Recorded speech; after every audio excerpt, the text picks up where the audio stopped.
Hello, welcome back to Learn Economia. In this video, we are going to discuss Hicks theory of trade cycle. It's quite true that the principle of acceleration has got quite a few limitations despite it's accepted as the most effective tool, especially when it comes to analyzing the complicated phenomena of trade cycle. It was Professor Higgs who has done a commendable job in analyzing it in his book, A Contribution to the Theory of Trade Cycle. And what he has done is that he has showed how far is accelerator responsible for fluctuations, especially when it comes to trade cycle. He tries to provide a more adequate explanation of trade cycles by contributing to the arena of trade, by contributing to the arena of the interaction of accelerator with the trade cycle, or how accelerator is contributing to trade cycle. What he has done is that he has taken a multiplier accelerator model. So he has gone for a multiplier accelerator model to explain the trade cycle. Now, in the trade cycle theory presented by Hicks, growth is very much important, and what he has held is that, as in the case of Harrod, we have to approach the trade cycle as a problem of an expanded economy. That is, what Hicks has told is that we have to consider trade cycle as one of the problems of an expanded economy. So, we should not study the fluctuation merely, but we have to understand the fluctuation as the one which takes place especially during this rising trend and all. So in this way, Hicks model of trade cycle represents an important step towards integrating a trade cycle theory with the factors of economic expansion. He has based his model on saving investment relation, the acceleration principle, and had a notion of cycle as a problem of expanding economy. And the process of expansion is explained in terms of multiplier and accelerator, which operate with a time lag. As per him, the theory of acceleration and the theory of multiplier are the two sides of the theory of fluctuations. And just as you consider the theory of demand and theory of supply as the two sides of the theory of value. As a result, you could see that the autonomous investment, as per Hicks represents the growth factors due to the increase of population and the progress of technology, which plays a very important role in determination of trade cycle. Thus, the useful concepts which play an important part in Hicksian model of trade cycle are warranted rate of growth, induced rate of growth, and autonomous investment, and the relation of the multiplier and the accelerator. A distinction is made between autonomous investment and induced investment. I have already told you the difference between the autonomous investment and induced investment. When in autonomous investment is something which is independent of the level of your income or output, induced investment is determined by your level of by the level of your income or output. So under autonomous investment, Hicks includes public investment which occurs in direct response to the inventions, and much of long-range investment which is only expected to pay for itself over a long period of time. Now, Hicks has assumed that the investment increases at a regular rate so that it remains in progressive equilibrium if it not were disturbed by extraneous forces. On the other hand, induced investment, this depends upon change in the level of output or income, and this is a fluctuation, or this is a function of an economy's growth rate. As per Hicks, the monetary mechanism may greatly influence the course of cycle. The fundamental causation of the cycle lies in the multiplier accelerator relationship, and expect uh, uh, except in the case of rare instances, the effective ceiling is full employment level, and the effective floor, the trends of levels of autonomous investment. So in a nutshell, as per Hicks, trade cycle is an explanation in real terms of a mechanical technological sort in which monetary factors are left out or admitted as a modifying factor, and where apparently human judgment or various business expectations and decisions play very little or no part. Investment plays the leading role but is based on formula, not judgment. This would reappear, or this would appear as a more serious limitations of such kind of a theory. Now, if you look into the assumptions of Hicksian model of trade cycle, we see that in Hicksian analysis, a progressive economy is assumed in which autonomous investment is increasing at regular rate, so that the system is such it would remain in progressive equilibrium. And also the saving and investment coefficients are show an upward displacement from equilibrium path, and this will tend to cause a movement away from equilibrium though this movement is lagged somewhat. And also there is no direct restraint upon the upward expansion in form of scarcity of employable resources provided by the full employment ceiling, though there is no direct constraint on contraction. The transformation of accelerator in the downswing provides an indirect constraint.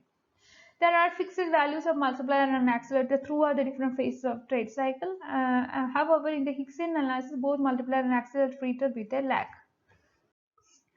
Coming to the upswing and downswing, the upper and lower turning points. In the upswing, the cycle income, it rises as a result of the combined action of the multiplier and accelerator, and there would be a supercumulative process of income propagation and investment expansion as a result of interaction between the multiplier and accelerator, and there would be some leverage effects. The two tools of multiplier and accelerator, these work hand in hand to make the expansion cumulative in character.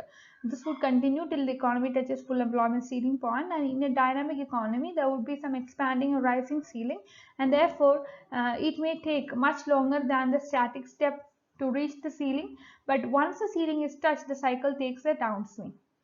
The upper point of income is determined by availability of resources like population, capital stock, technology, etc. In the figure, you could see the trade cycle described by Hicks. The process of expansion hits against the ceiling and turns down, or in some cases when the interaction of multiplier and accelerator is not strong enough, the downswing starts even before the ceiling is touched. And the ceiling or the deadline in investment in the downswing also operates cumulatively, but the decline cannot continue indefinitely because of the lower limit, which depends upon the fact that gross investment cannot fall below zero. At the lower level, some essential and basic investment for replacing inventories and equipment becomes inevitable.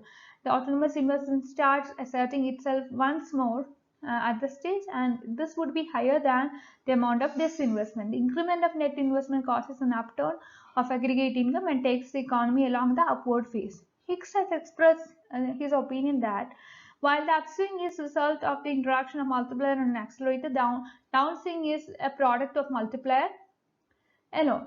Thus, the lower turning point during the depression is caused when the amount of disinvestment turns out to be less than the amount of autonomous investment. As a result, there is increase in net investment, turning the cycle on the path of prosperity. You can see all these things in the figure. In the figure, line AA is the autonomous investment line, which grows at a rate of G, and this is a constant rate. E is the equilibrium path, and AA is reduced by applying super multiplier to it. LL represents lower equilibrium path. FF represents full employment ceiling. This is a maximum expansion when the scarcity of resources occurs. It is supposed to be above the equilibrium path EE, and is assumed to grow at the same rate of AA. And up to P0, the economy moves along the equilibrium path, and you can suppose that at P0 there is a burst in autonomous investment as a result of an inversion, for example, and this would cause a disturbance in path in the output moves steadily away from EE to FF. This happens despite the fact that although the burst is short-lived, this may be over and above the autonomous investment, and the autonomous investment falls back to the old level, yet on account of explosive S and I coefficients, the multiplier and acceleration interaction would take place, and as a result, the economy moved from P0 to P1. Now, however, the upward expansion cannot continue indefinitely, and this will finally reach the ceiling FF, full employment ceiling, at point P1. As soon as the expansion of output hits the P1 cycle, it reaches top of the boom and output hits a hump. It has got to come down, but it does not fall with a crash immediately, but creeps around the ceiling for some time on account of lagged effects and adjustments of induced investment. After creeping along for a while, it will creep as long as the lagged effects of induced investment are there. Afterwards, it could move down and downward trend would begin. But once the output starts falling, it can no longer remain even along the equilibrium EE line. Now, the downturn is not that abrupt or sudden or quick, as you could see in the figure, without any floor or bottom, but slow and gradual along Q1 P2Q with a bottom beyond which it cannot go. This is mainly because the multiplier is less than unity and accelerator is limited by replacement or depreciation. So it must have a floor. Once the fall starts, it is quite interesting to note that it does not halt at the equilibrium level on account of the effects of past investment, and this is because of the current investment are below the level at which output can be maintained at equilibrium level, and hence fall doesn't stop at equilibrium level, and this will move down. Hicks has shown that a downward trend of accelerator is not same as in the case of upward trend. While moving up, it goes very fast. In fast or downward path, there is a change in working of accelerator as well. If upward and downward functions of accelerator were the same, then the economy will have a steep fall along the Q1 P2Q, where but in the case of reality, you could see that since this investment is limited by the rate of depreciation, falling the output is lower. And since gross investment cannot fall below zero, the fall in the output cannot go indefinitely, as in the case of Q1 P2Q. The slump must have a bottom, which is provided by EL. Once the excess capacity is exhausted, the positive acceleration effect becomes operative again, and the cycle would be repeated. If you look into the evaluation of the Hicksian trade cycle, you can see that Hicks provides satisfactory explanation of the turning points of the cycle through the accelerator multiplier interaction model. And also he has shed light on to the periodicity of the cycle, and he says that this may or may not be regular. Since this system has a hump or ceiling and a floor or the bottom, it will oscillate between the two limits like a pendulum of a clock. Hicks has shown that how excess capacity delays upswing, and Hicks model, while highly simplified as presented here, it serves as a useful frame of analysis, especially when you go for analysis of cyclical fluctuation. It serves as a specialized tool, especially when you are going for the analysis of a capitalist economy, which is characterized by substantial amounts of durable equipment. And his model also points out the fact that absence of technological development and other powerful growth factors, in such a scenario, the economy will tend to languish in depression, especially for long periods of time.